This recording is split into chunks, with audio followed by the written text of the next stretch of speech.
To, že řekneme, že je něco špatně, neznamená, že to ten rodič udělal špatně. Za mě v tom hrajou velkou roli sociální sítě. Vždycky je lepší začít teď, než prostě potom, jo? Než v dospělosti, než když už něco bolí. Já myslím, že tohle je hrozně důležitý. Ahoj Tome. Ahoj Kájo. Proč jsme dneska tady? Dneska jsme tady z toho důvodu, že máme jako fyzioterapeuti a nyní i nově rodiče málo času, abychom se potkávali.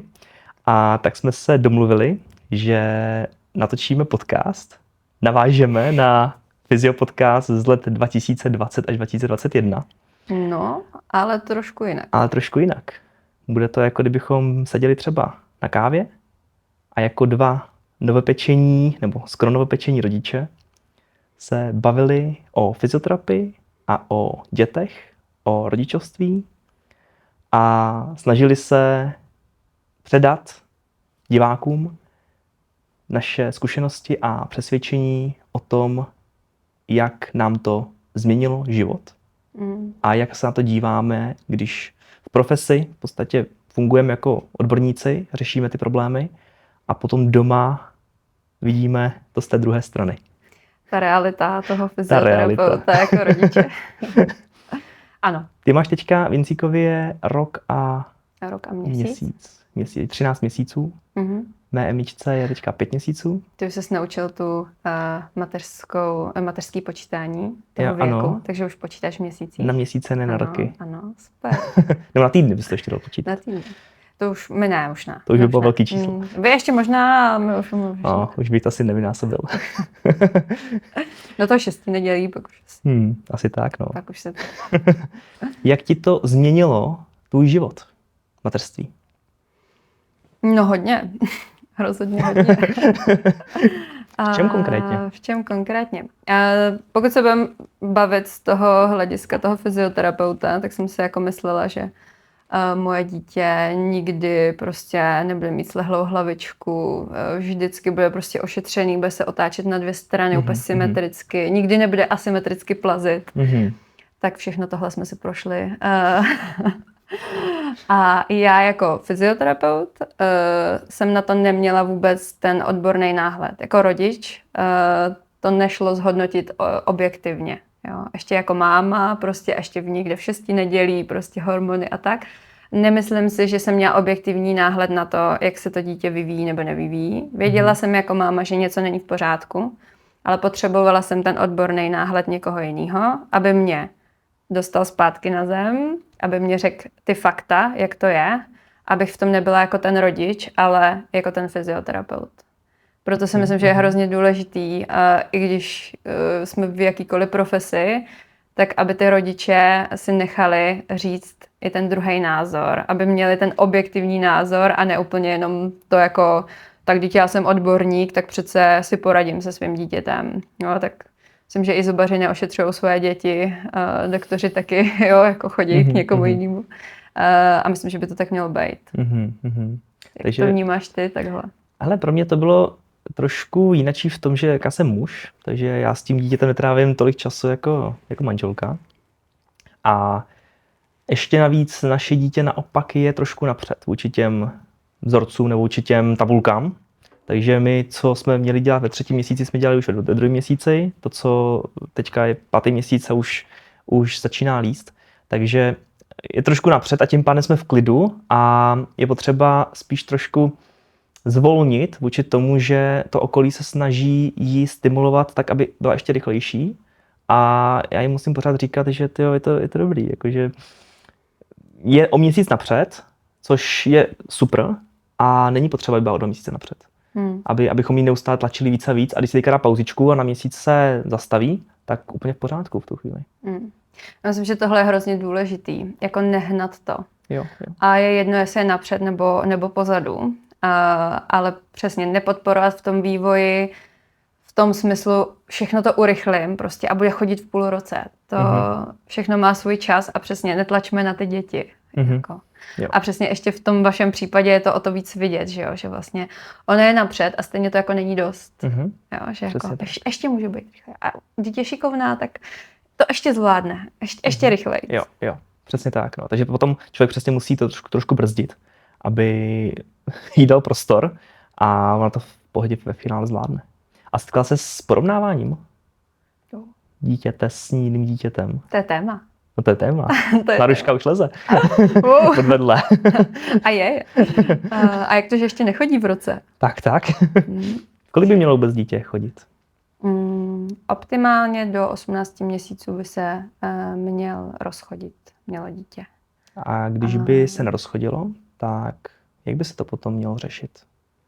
Rozhodně to neřešit až při té chůzi, to je jedna věc. Jo. Neřešíme úplně to, jestli chodí nebo nechodí. To bych chtěla předat. Už chodí. Už chodí v chodítku za ručičky, že jo, a tak. To není úplně ta chůze, kterou my potřebujeme.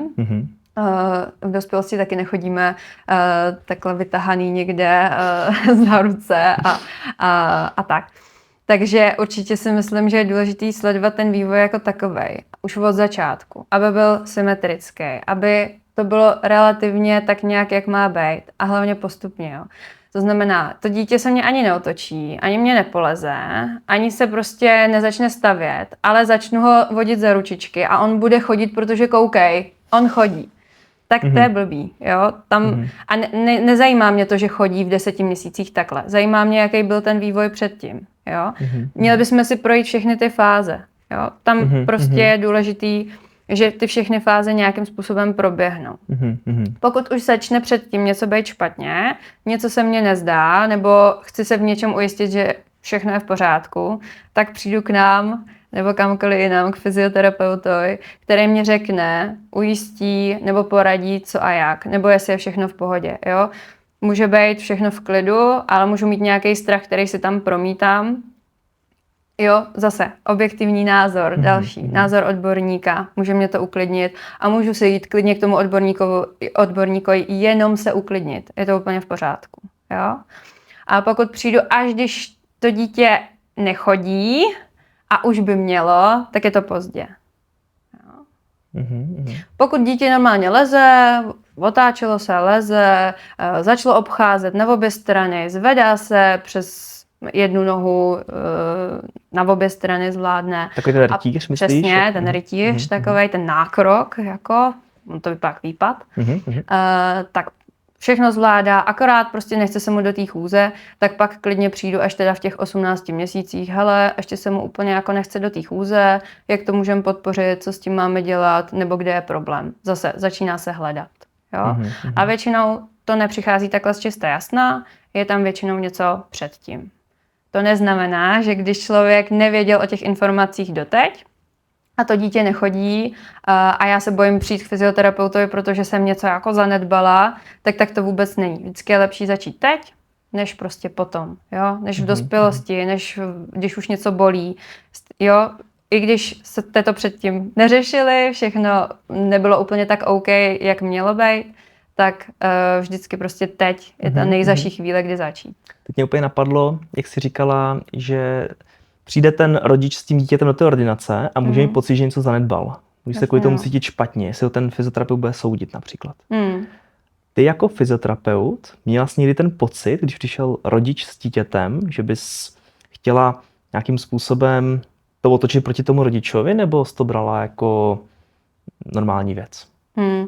Pochopení, protože si toho nevšimnul. No jasně, jako už teď mám ještě větší pochopení, ale ani před tím dítětem jsem nikdy jako to neobracela proti rodičovi, ale vím, že se to někdy děje, jako vím, že se to může stát. Pokud se to tak stane, tak najít jinýho odborníka. Jo, je to špatně v tu chvíli. Jo, přesně tak. S tím se setkáváme i u terapie dospělých, když rozhodně. To je špatně, to děláte špatně a přitom ve finále takhle uškodí takovéhle informace. Ono je i pak důležitý, jak to člověk bere, když už to má hodně v sobě ten pocit, že něco udělal špatně, tak každá ta věta pak může znít jako hodně ostře a bolestivě. To, že řekneme, že je něco špatně, neznamená, že to ten rodič udělal špatně. Ale že bychom chtěli zapracovat na tom, aby nějaký ten stereotyp nebo něco, co řešíme, vypadalo líp. Jo? A tam je důležitá ta komunikace, jo, a neříct to úplně špatně. A je možný, že se někdy vyjádřím tak, že to ten člověk pochopí jako útok, ale snažím se tomu vyvarovat. Jo? Snažím se být fakt jako opatrná a i často ten rodič sám se obvinuje, jo? Že přijde do té ordinace a my jsme tohle asi jako udělali špatně. Jo? Že vlastně už sami vědí, že je něco špatně a berou si to jako za vinu. Ale vždycky říkám, že už jste tady. Jo? To je ten první krok. To je ten první super krok, který jste udělali. A udělali jste to dobře. I když by bylo úplně všechno v pořádku, tak je super, že jste tady. Když by bylo něco špatně, něco, co se dá opravit, tak je ještě lepší, že jste tady. A vnímáš, že teďka v dnešní době je to jiný, než to byl třeba dřív? Jo. Čím je to jiný? Myslím si, že rodiče si kladou větší nároky sami na sebe. Nevím, jak to vnímáš ty jako táta, to by mě taky zajímalo. Ale že dřív jsme se svěřovali víc do těch rukou odborníků a byla to jejich vina. Jo? Že něco se stalo, tak to byla jejich vina, že oni to neřešejí. A dneska si to bereme hodně na sebe, že to je naše vina, že jsme to nezačali řešit. Ono není ani jedno dobře. Jo. Jak to vnímáš ty, no? Za mě v tom hrajou velkou roli sociální sítě. Protože dřív těch informací nebylo tolik, přestože biologicky to tak fungovalo, tak ale ty lidi o tom nejí taky ponětí, jako mají dneska. Takže já jsem teďka asi nedávno vzal telefon manželky a šel jsem na Instagram. A teďka vidím, co existuje, ten svět, který já tam nemám v tom svém feedu. A zjistil jsem, jak tam taky, jestli třeba dřív bylo porovnávání těch dětí mezi sousedama, tak teďka je to porovnávání v podstatě dětí i u těch dětí, které neznáme. Že to je... Ne s 2 dětma od sousedů, ale se 100 dětí. Přesně tak. A teďka jsem tam viděl příspěvky jako naše dítě už leze v tolik a tolik měsících, protože s ním cvičíme třeba.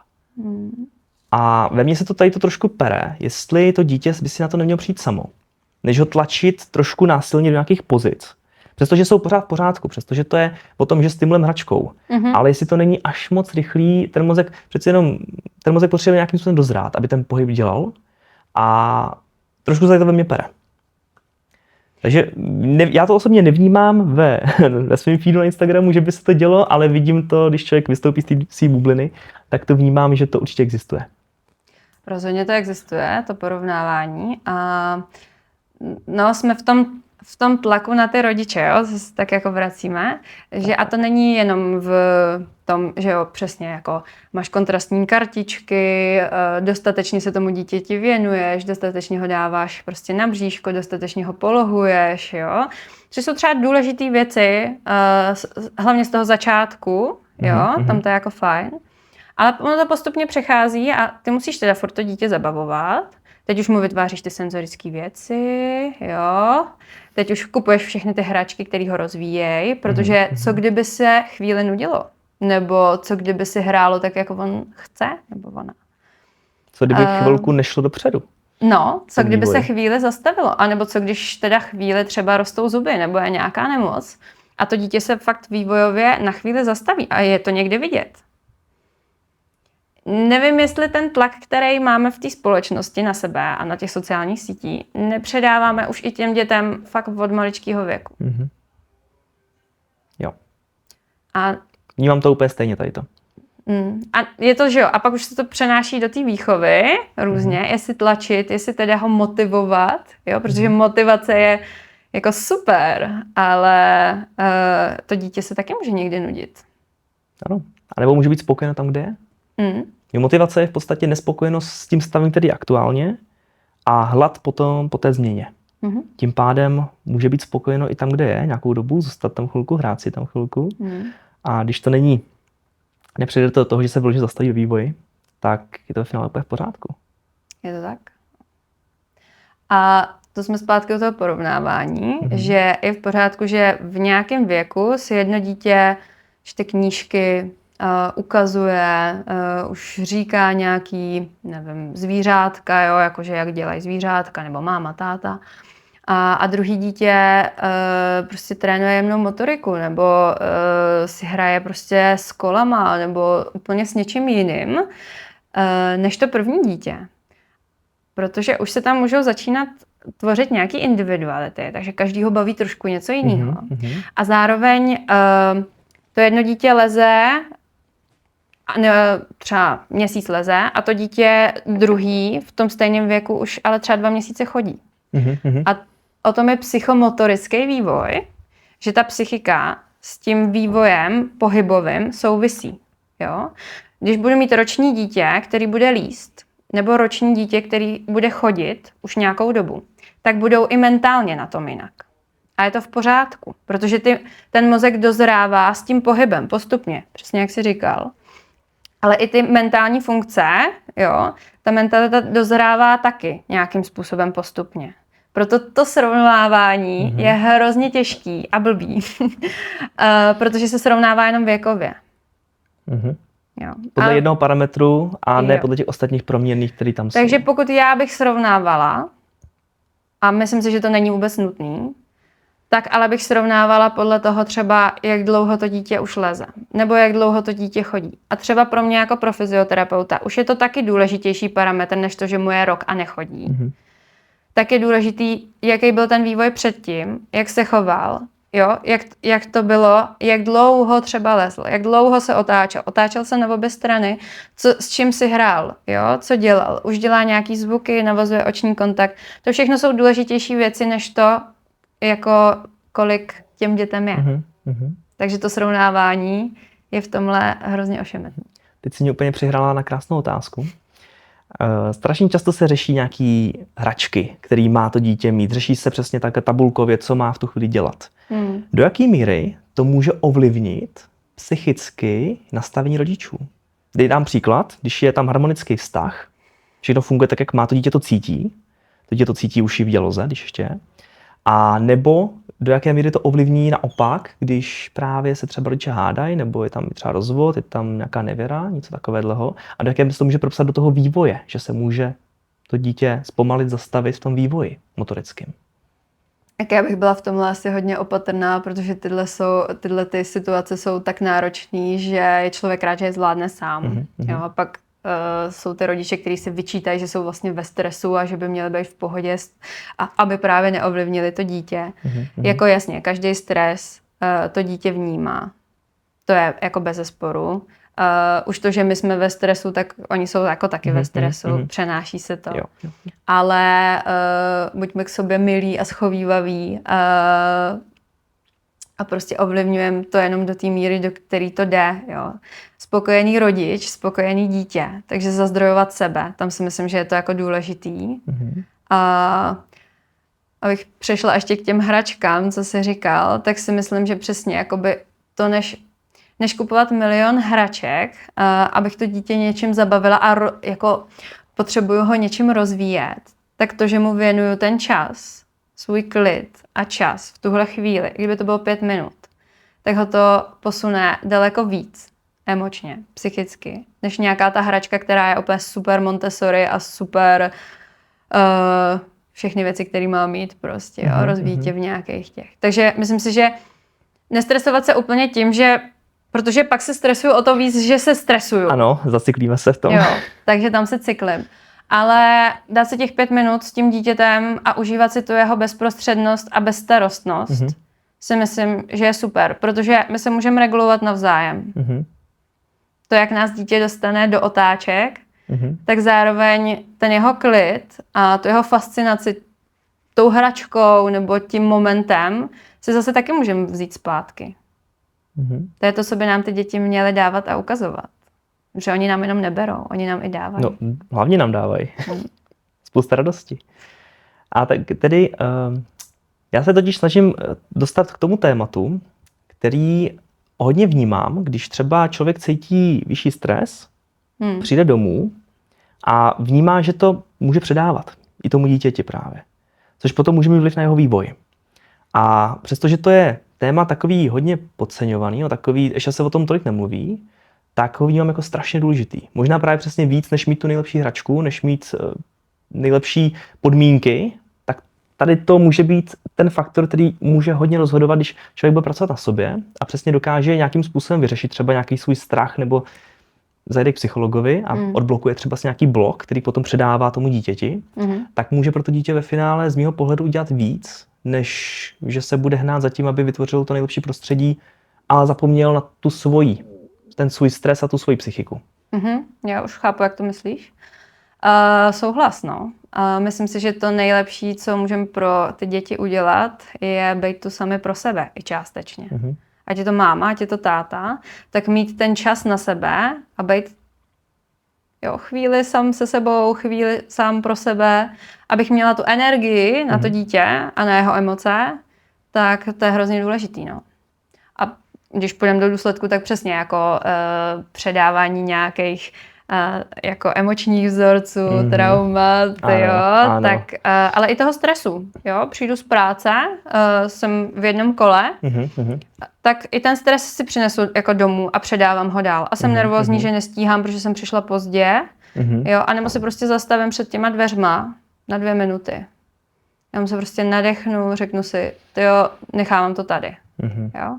Práce skončila a já přijdu domů a užiju si to, že se ke mně to dítě rozeběhne nebo že se na mě usměje, jo? A už jsem doma a tady to nechávám za sebou. A jenom ta vědomá myšlenka, že už to tam nechávám, udělá strašně moc. Když přijdu, rozrazím dveře, už mě padá nákup, jo? Prostě teď se na mě věší dítě, tak je to úplně jiná energie. Takže přemýšlet nad tím, v jaký energii přijdeme domů. Myslím si, že je to fajn. A ty jako otec, jako partner, vytváříš takový někdy až jako záchytný bod v tom dni, že přijdeš domů. Na to se jako těšíme, že ten chlap přijde domů trošku jako zachránit. A není to jako jenom emoční záchrana, je to chvíle, kdy vlastně, že jo, ta máma si může chvíli jakoby odpočnout a už tam sdílíte ty emoce, už tam sdílíte i to, co se za ten den stalo, je to prostě důležitý moment a ty vytváříš vlastně tu náladu na zbytek dne. V tom, jak přijdeš domů, tak dokážeš ovlivnit vlastně zbytek dne až do toho usínání, do toho spánku. To, jak přijdeš, tak rozhodne. Jo, mám to úplně stejně a vždycky, když přijdu domů, tak já si dám takovou pauzičku, takový timeout v autě, 2 minutky, pustím si třeba nějakou hudbu hezkou, Titanic nebo tak, a přesně dostanu se do té vděčnosti. Toho, že teďka můžu jít domů a můžu tam mít ty 2 osoby. A je to hodně znát, protože kolikrát člověk vnímá, že tam třeba ta energie je trošku níž, že vidí na té manželce, že je unavená, vidí třeba na té dceři, že je taková vzteklá, a teďka přijde a to je obrovský dárek nás otců, že my přijdeme domů a on se to rozzáří v tu chvíli. To je strašně kouzelný, nevím, jestli mamky to takhle vnímají, ale je to strašně taky hezký, že fakt člověk přijde, a to cítí, ale to, v jaký energii přijde, tak ovlivní, předá to tomu dítěti i té mamce a oni se najednou trošku zvednou. Jo, je to tak, jo. Je to že nová energie, která vlastně přijde, teď, že já můžu zase sdílet s někým, co jsme zažili, je to takový zase úplně něco jiného, protože s tím dítětem sice člověk je pořád s někým a zároveň hrozně sám. Ty nemáš zpětnou vazbu od toho dítěte, nebo máš, ale určitě neslovní. Jo? Docela dlouhou dobu. Jo? Je to jako úplně jiná komunikace a člověk se necítí jako s dospělákem. Jo? Není to prostě celý den s někým. Je to celý den s dítětem versus celý den s kamarádkou je určitě jiný pocit. Jo? Takže to, že tam přijde někdo, s kým to můžu jako pozdílet, který zároveň mi trošku s něčím pomůže, nebo přinese tam přesně nějakou úplně jinou energii, nebo nápad na to, jak ten den zachránit, jo? Je super prostě. Čím se může takhle mamka dobít během dne? 5 minutama. 5 minutama. 5 minutama. Čímkoliv. 5 minutama bez dítěte. 5 minutama bez dítěte. Je tam takový bod, který třeba s manželkou hodně probíráme. Když ona malá usne, tak manželka má těch 5 minut. Ale ona neví, jestli to je 5 minut nebo hodina. Takže ona by třeba i ráda měla tu hodinu. A tím, že neví, kdy se probudí, tak pořád je v takém trochu napětí. Pořád musí být připravena. Že to dítě zakřičí a ona je v tu chvíli ta jediná osoba, na který je to dítě závislý. Takže ve finále mentálně si neodpočne, protože každou sekundou to může přijít. Je to pohotovost, no. Ta pohotovost, ano. Je to pohotovost stále, no. Máš nějaký trik nebo nějaký tip, co třeba tobě funguje, co během těch 5 minut? Jako když tam jsem sama? Když tam nejsi sama. Když tam nejsem sama. Tak ta pohotovost, když tam seš ty, vlastně, nebo někdo, kdokoliv jiný, tak je jako super, že jo, protože víš, že to dítě je jako o něj postaráno i jinak, jo, pokud tam... Myslel jsem, když tam nejsi sama, když tam je to dítě. Jo, když tam jsi jenom s tím dítětem. Když tam jsi ty a to dítě. To je pohotovost, no. To je pohotovost. Podle mě, jako člověk si na to částečně zvykne. Já myslím, že je důležitý říct si, že třeba mám jenom těch 5 minut. A upřednostnit předtím fakt jakoby nejít prát, žehlit, utírat nádobí a převlíkat postel, protože nevíš, jestli máš 5 minut. Ale udělat si fakt to nejdůležitější. Ať je to sednout si a dát si kafe, sednout si a najíst se, jo, nebo fakt udělat to, co tě teďka v tu chvíli hrozně trápí, a může to být i to nádobí, jo, nebo ta postel, která je nepřevlečená, ale fakt si prioritizovat ty věci a počítat s tím, že člověk fakt může mít jenom 5 minut. Protože ta frustrace, když si říkáš, že máš hodinu a za 5 minut nemáš ani těch 5 minut, tak je jako velká. Takže počítat s nejhorším je za mě jakoby fajn a fakt prioritizovat ty věci. Nedělat takový ty zbytečný úkony, zbytečný.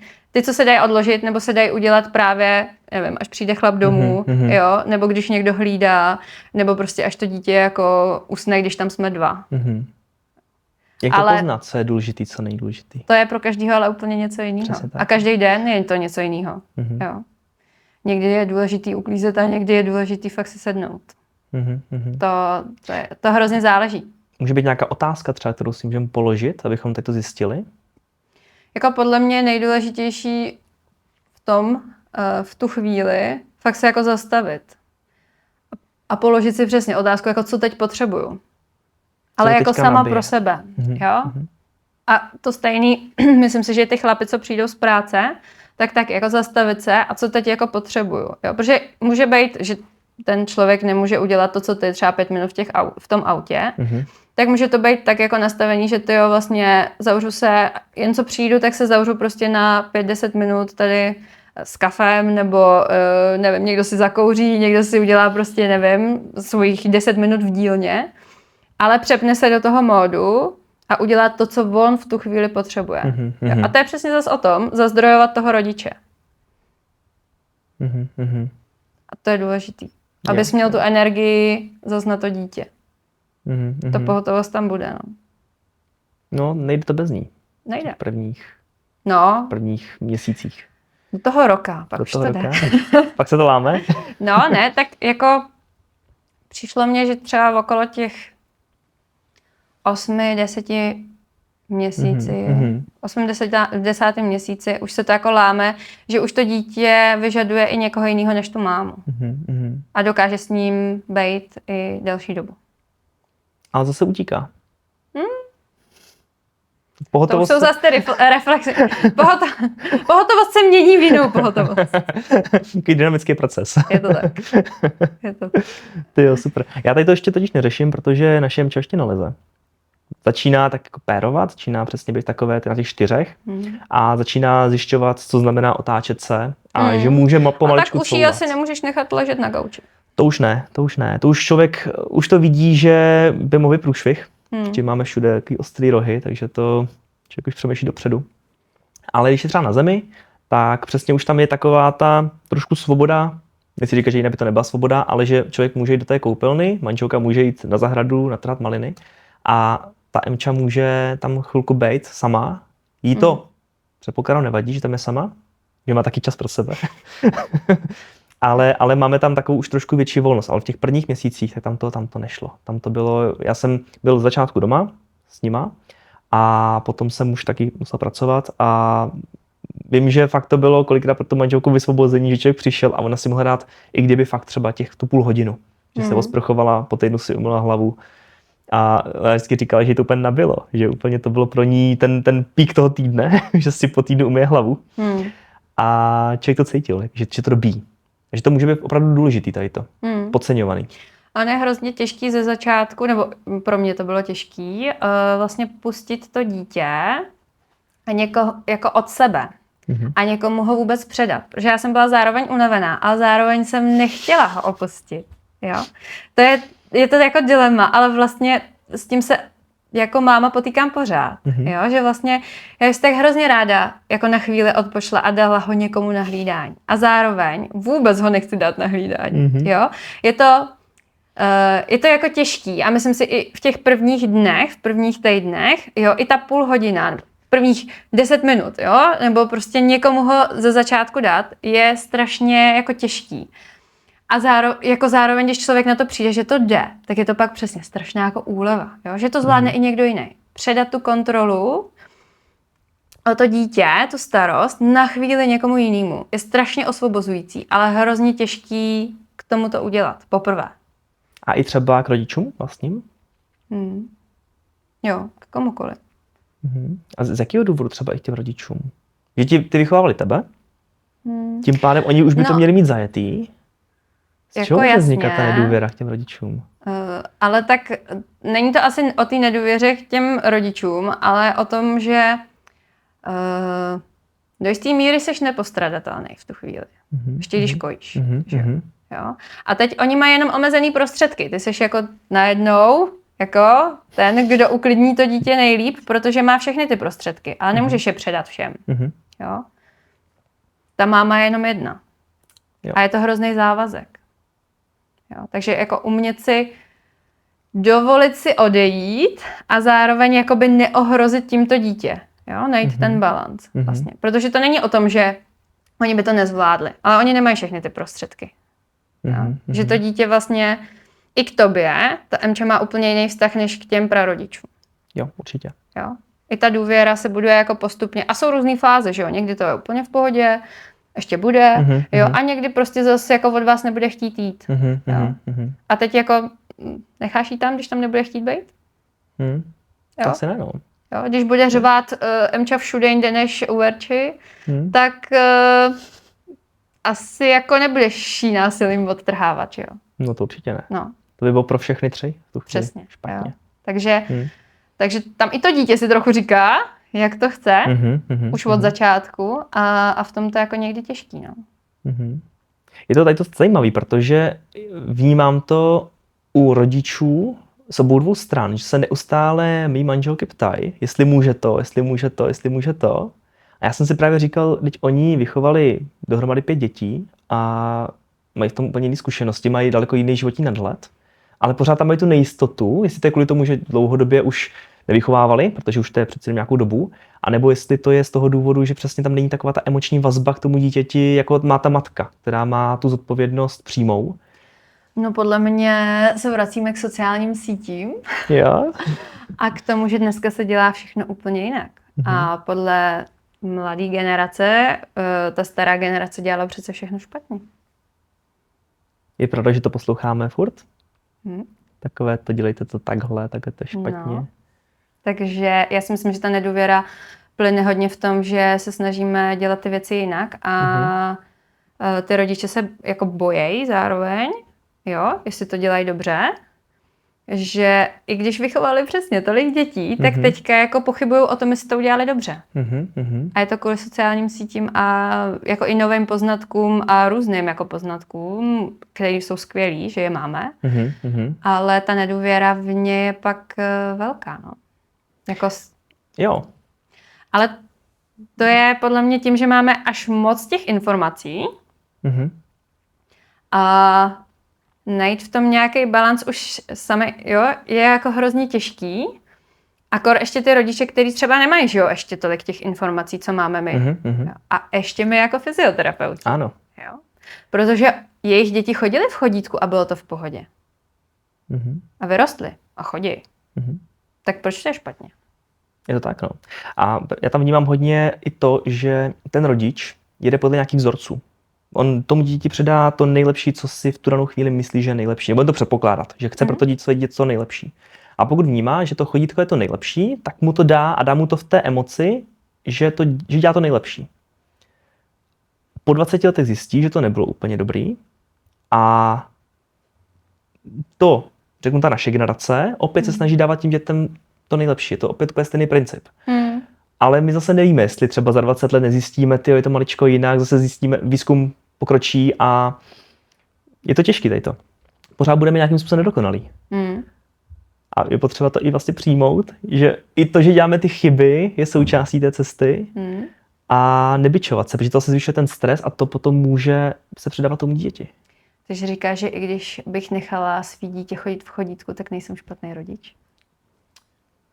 No vzhledem k tomu, že to uděláš se svým nejlepším vědomím, že to je správně, tak si myslím, že jsi dobrý rodič. Protože to bychom museli jít úplně na konec času, abychom zjistili, co všechno jsme dělali špatně, celé lidstvo.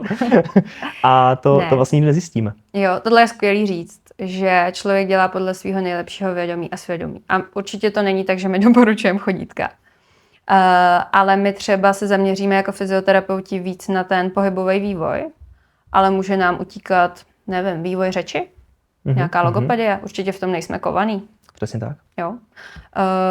Nevím, nějaká jako ergoterapie je taky super. Jo, tak třeba, nevím, moje dítě nebude mít správný úchop tušky, úplně dokonalej, tak jak by měl mít. Jo, třeba to podcením. A je to jako v pořádku, protože každý se soustředí na něco jiného.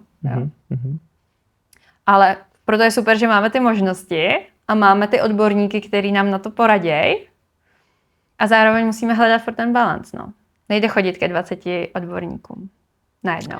Aby bylo všechno jakoby v pořádku. Tak. Protože to je zase přehnaná kontrola, kterou taky není dobrý mít. A ještě každý může říct trošičku jiný názor. Přestože se třeba nevylučují ty názory, tak ten rodič to se nějakým způsobem interpretuje, přeloží si to, pro něj to potom můžou být 2 protichůdný názory a může to mít guláš. Je to tak. A opět to nemusí vůbec pomoct tomu dítěti. Takže jak se z toho nezbláznit? Jak se z toho nezbláznit? Vnímout, že nejsme dokonalí, že to je nějaký proces, že nefixovat se na ten výsledek. A já když jsem byl ve tmě a přemýšlel jsem tady nad těma věcma, tak jsem přišel já osobně na to, že to nejlepší, co tomu dítěti můžeme dát, je ten dobrý rodič. To znamená pracovat na sobě. Ne na tom dítěti. Tak. Za mě osobně. Takže pokud cítíme, že tomu dítěti předáváme něco a vědomě víme, že to není úplně dobře, tak nebát se říct si o pomoc, nebát se toho najít a ten vzorec předušit. A pokud se to nepodařilo, tak vyhledat nějakou odbornější pomoc a nechat se doťuknout trošku k té cestě. Ale přijmout vlastně tu nedokonalost k tomu, že je to proces a to dítě přežije nějakým způsobem. Jo? Přežili tisíce generací. Ale vždycky předáme i nějaké chyby.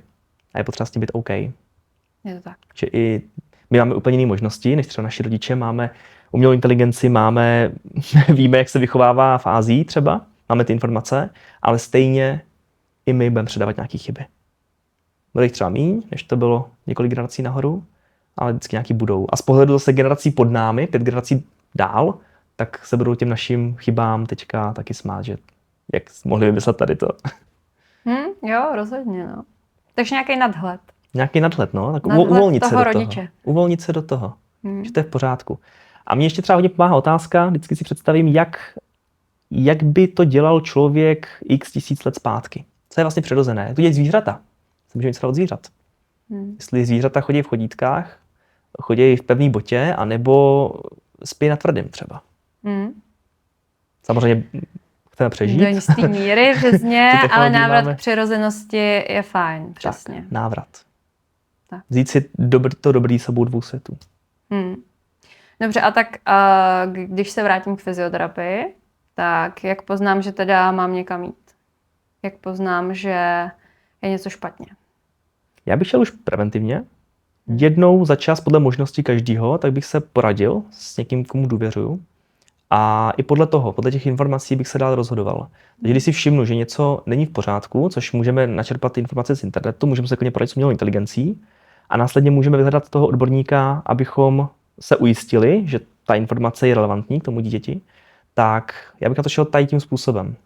Takhle jemně. Ne nějak dramaticky, že teďka tady rozjedeme Vojtovku, protože jsme se zpozdili o týden.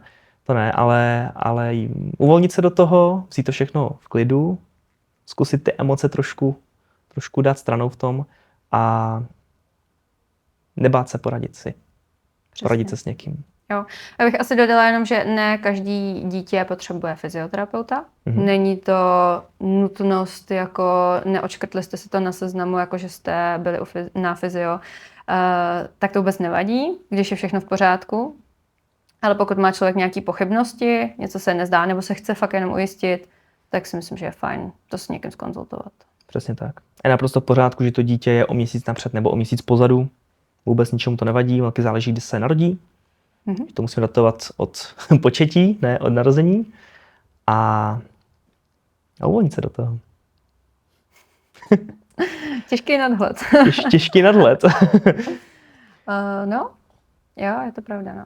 Ale nějaký i životní nadhled si myslím, že je to, co těm dětem můžeme v dnešní době jako předat, že to je jako důležitý v dnešní době nějaký životní nadhled v takový té hodně upjatý době, kdy se snažíme být právě předokonalí a všechno máme překontrolovaný 10 studiema a tabulkama, tak si myslím, že nějaký ten životní nadhled je to, co těm dětem teďka můžeme jako dopřát, no. Že to je takovej luxus. Ano. Dneska. Ano. Nejsou to ty hračky, ten nadhled, nebo nějaká volnost, nebo i ta nuda. A i částečně důvěřovat té biologii, že to nebo tvořilo se to hodně let. No. Nebo to dítě je to dokonalý stroj, to tělo. Samozřejmě občas vznikne nějaká chyba, ale my o tom víme zatím strašně málo. Oproti tomu, co se tam všechno děje. A jak dokonale se to děje. Pořád nejsme bohové. Pořád nejsme bohové. Asi nikdy nebudeme. Budou mít název toho podcastu, pořád nejsme bohové. Jsme jenom fyzioterapeuti. Jenom rodiče.